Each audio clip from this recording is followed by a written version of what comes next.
Are you having a hard time figuring out what to get Dad for Father's Day? You should check out Row 1 Brand's Vintage Pictorum Gallery. They have America's best sports art. With over 7,200 historic sports prints, you're assured to find something unique for Dad this Father's Day. Instead of a boring old tie, get him a historic baseball photo taken by Henry High Sandom at the historic Polo Grounds Stadium in New York City during the 1894 Temple Cup. Or, if he's an NFL buff, check out the 1963 vintage NFL poster. These are so good looking that you'll be amazed how they turn out. Shop now at sportshistorynetwork.com/row1 and save 15% off your order.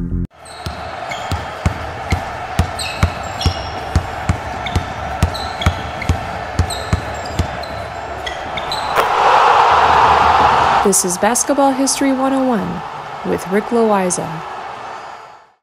Welcome back to Basketball History 101, part of the Sports History Network. I am your host, Rick Loayza, and this is the podcast where we bring to life some of the forgotten stories from basketball history.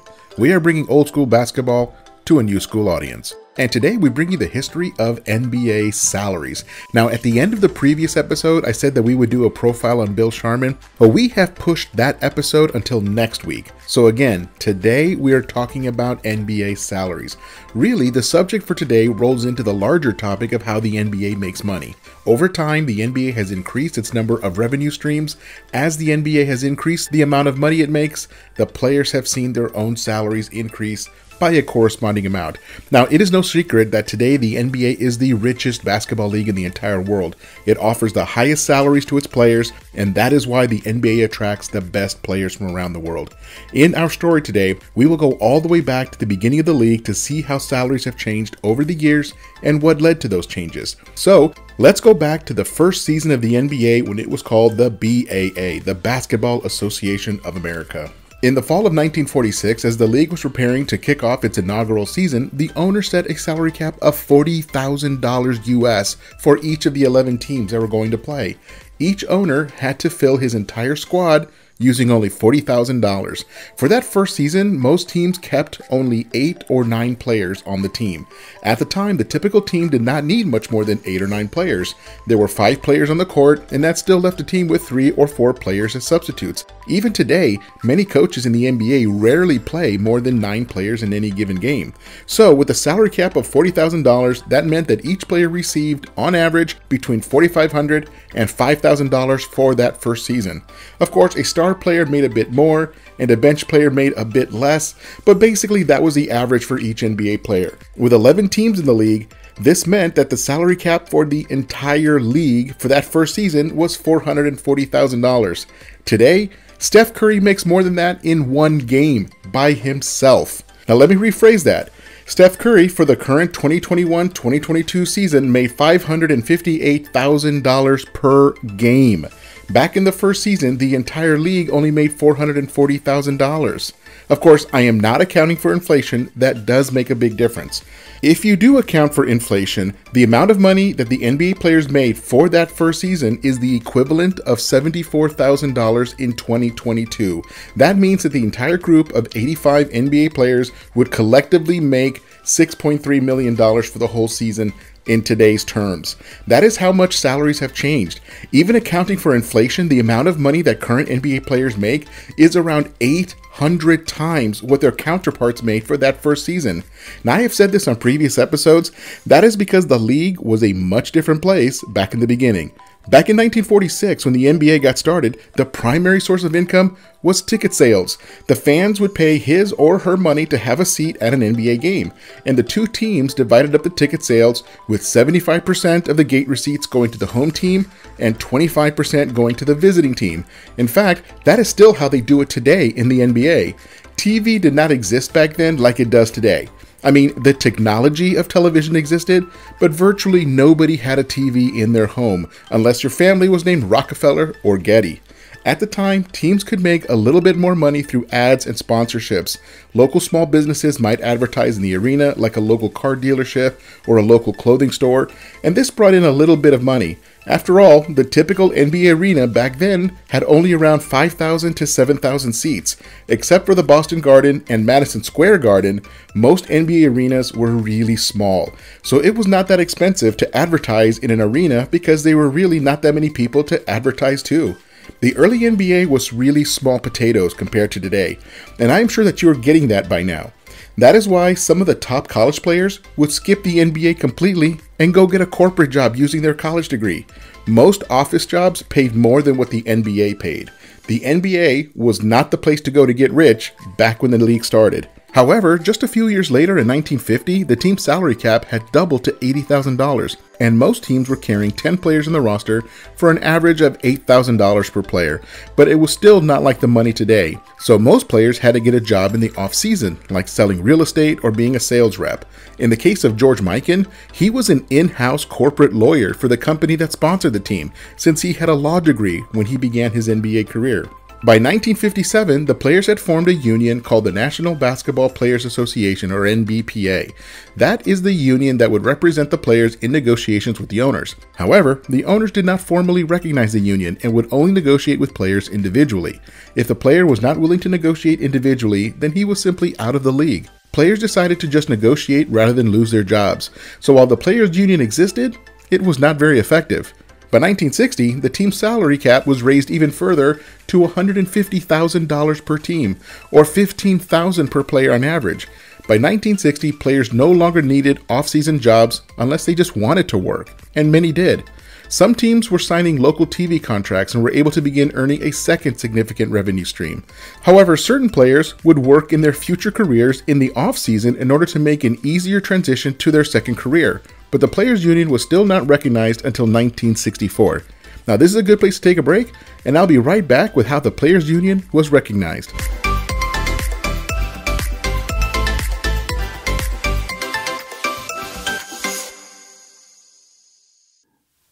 This podcast is part of the Sports History Network, your headquarters for the yesteryear of your favorite sport. You can learn more at sportshistorynetwork.com. We here at the Sports History Network proudly partner with 26 podcasts, all revolving around the history of sports. But did you know that many of our hosts were sports history authors way before they started their shows? It's true.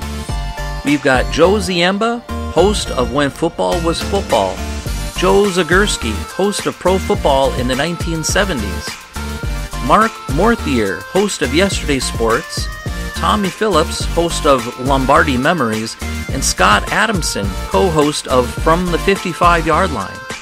All these authors have many books for you to choose from. To check them out, go to our website at sportshistorynetwork.com/sportshistorybooks. Pick up your copy today. Soundtrack provided by Kevin MacLeod of filmmusic.io.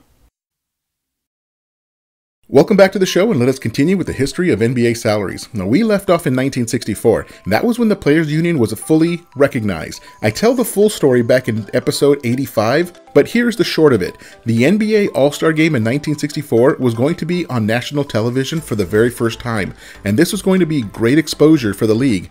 The All-Star players like Bill Russell, Jerry West, Oscar Robertson, Wilt Chamberlain, Elgin Baylor, Bob Pettit, and Union President Tom Heinsohn told the owners just minutes before the game that they would not play until the owners signed an already prepared legal document recognizing the Players Union for all future negotiations. With the country waiting to see this game on national television, the owners gave in and signed the document, and the game tipped off. Again, that is episode 85 if you want to go check that out.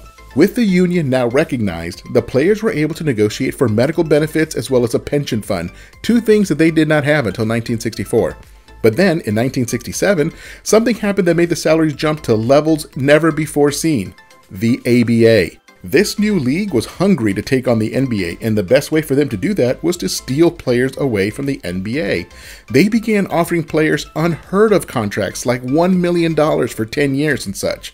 By 1970, the NBA team salary cap was $350,000, and that meant $35,000 per player on average. National TV contracts were now involved, creating extra revenue for all teams. Also, the 1970s saw the beginning of significant merchandise sales. Now, I do not know why it took so long for sports leagues to figure out that fans would wear t-shirts, jerseys, and hats of their favorite team, but of course I was not there at the time, so I should not criticize too harshly. As 1980 rolled around, the team's salary cap was now $2 million, and teams were now carrying 12 players on the squad.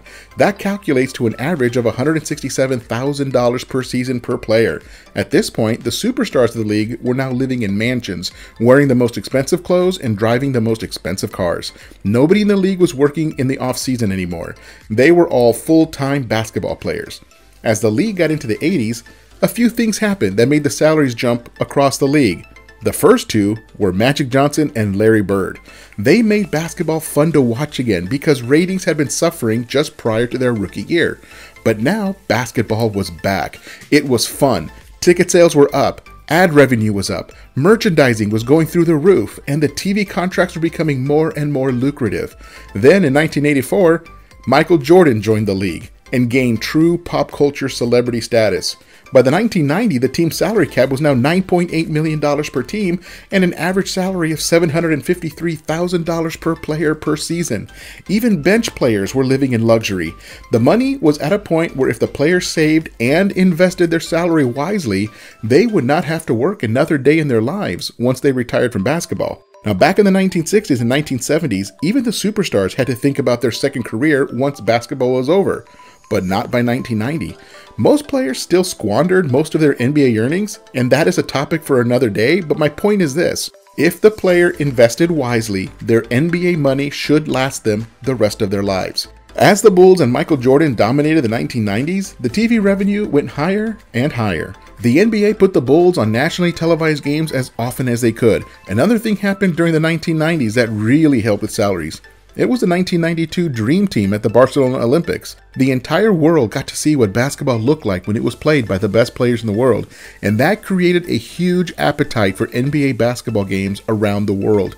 European countries where basketball is very popular wanted to see NBA games, and that meant even more TV money for the league because now an entire new continent of fans were clamoring for games and merchandise. By the year 2000, the team's salary cap was $34 million, with the average player making $2.4 million per season. Now, landing a contract to play in the NBA was like winning the lottery. If the player was even just half decent at handling money, they should earn enough to never have to work again beyond basketball. Pretty much every player lived in a mansion, even the ones that hardly ever saw the court. But in 2002, another specific event happened that radically increased NBA income. It was the arrival of Yao Ming. The year that he was drafted by the Houston Rockets, the NBA began to broadcast games in China, a country of over 1 billion people now desperately wanted to watch NBA basketball, particularly the Houston Rockets. That is a ton more revenue for the league. One player opened up one of the largest markets in the world, and they had money to spend. By 2010, the team's salary cap was now $58 million, with the average salary at $3.8 million per player. The NBA decided that it was time to start streaming their games over the internet. Now, anyone in the world can pay the NBA directly to watch their games on their computer or device.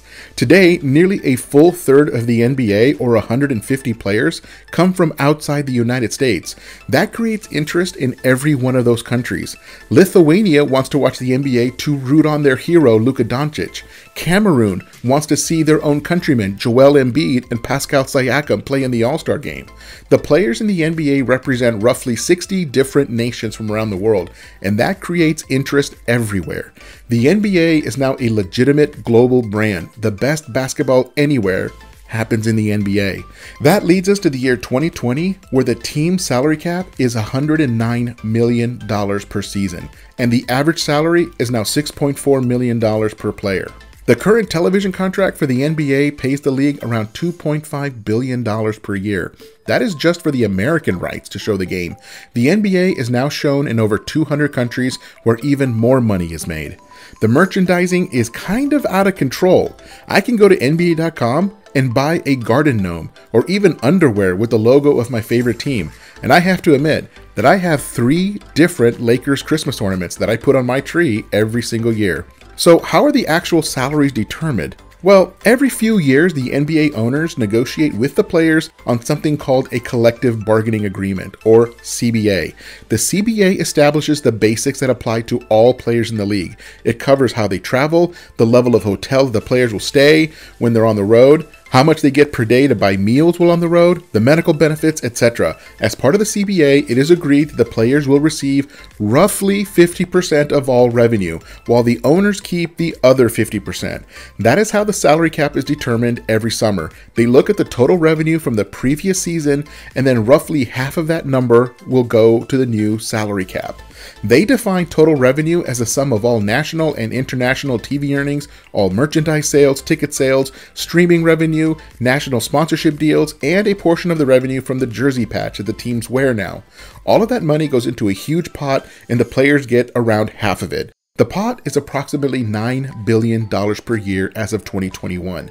Now, you might be thinking that the other 50% that the owners receive is a very nice income, but in truth, owners keep very little, if any, of their portion of the revenue. From their share of the revenue, they have to pay the salaries of all the coaches, the trainers, the doctors, the front office staff, the janitors, etc. That could be as many as 100 people outside of the actual players. They also have to pay for the maintenance of the practice facility. They have to pay for rent on the arena if they don't already own it. And they have to pay for all the food that the players get to eat.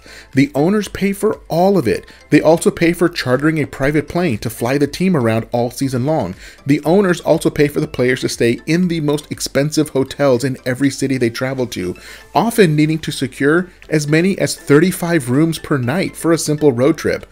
The owners also give the players $100 per day to eat while they're on the road. You can imagine that these expenses add up very quickly, and by the time the owners are finished paying for all of this, there is very little money left for them. But that's okay. No one needs to feel sorry for the owners. Almost every one of them is a billionaire, and he or she makes their money in businesses outside of the NBA. For example, the owners of the Orlando Magic also own Amway. The owner of the Dallas Mavericks is tech billionaire Mark Cuban. The owner of the LA Clippers is former Microsoft CEO Steve Ballmer. The owner of the Charlotte Hornets is Michael Jordan. The owner of the Knicks is media mogul James Dolan. The owner of the Lakers is the Buss family, who originally made their fortune in real estate. The point is, the owners are just fine, even though they keep virtually no money from their teams. I can only imagine where the salaries will go in the next 10 to 20 years. I was just having a conversation with my producer Jacob about the possibility of the first player to make $82 million or more per year. That would come out to $1 million per game. Imagine being so good at basketball that someone is willing to pay you $1 million per game to play for their team. I remember seeing an old newspaper clip. The photo attached to the article was from 1971, and it featured Kareem Abdul-Jabbar and Oscar Robertson from the Milwaukee Bucks playing against Elgin Baylor, Jerry West, and Will Chamberlain from the Lakers. The writer was beside himself as he could not believe that these 5 players made $1 million per year collectively. At $200,000 each, he asked, quote, "Are basketball players worth that much?" unquote. I think he would have had a heart attack if he saw today's salaries. Well, there you have it. That is the history of NBA salaries and how they grew to the enormous amounts that they are today.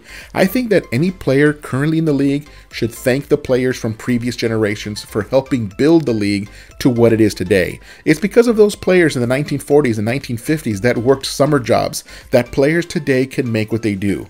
So join us next week when we share the story of Bill Sharman. He is in the Hall of Fame, and he is the guy who invented the morning shoot-around. And I promise we will share that profile next week. That's next time on Basketball History 101, part of the Sports History Network, the headquarters of Sports Yesteryear. Go to sportshistorynetwork.com to find out more about this and other sports history podcasts. If you like what you hear, please hit that subscribe button wherever you get your podcasts. And check out our page on Facebook. It's called Basketball History 101 Podcast. There you will find shorter historical posts as well as comments and discussion starters on today's game. I'll also announce there when new episodes come out. I want to thank my producer and editor, Jacob Loayza. Join us each week as we continue to mine the history of basketball for more great stories from the past. Take care, and see you soon.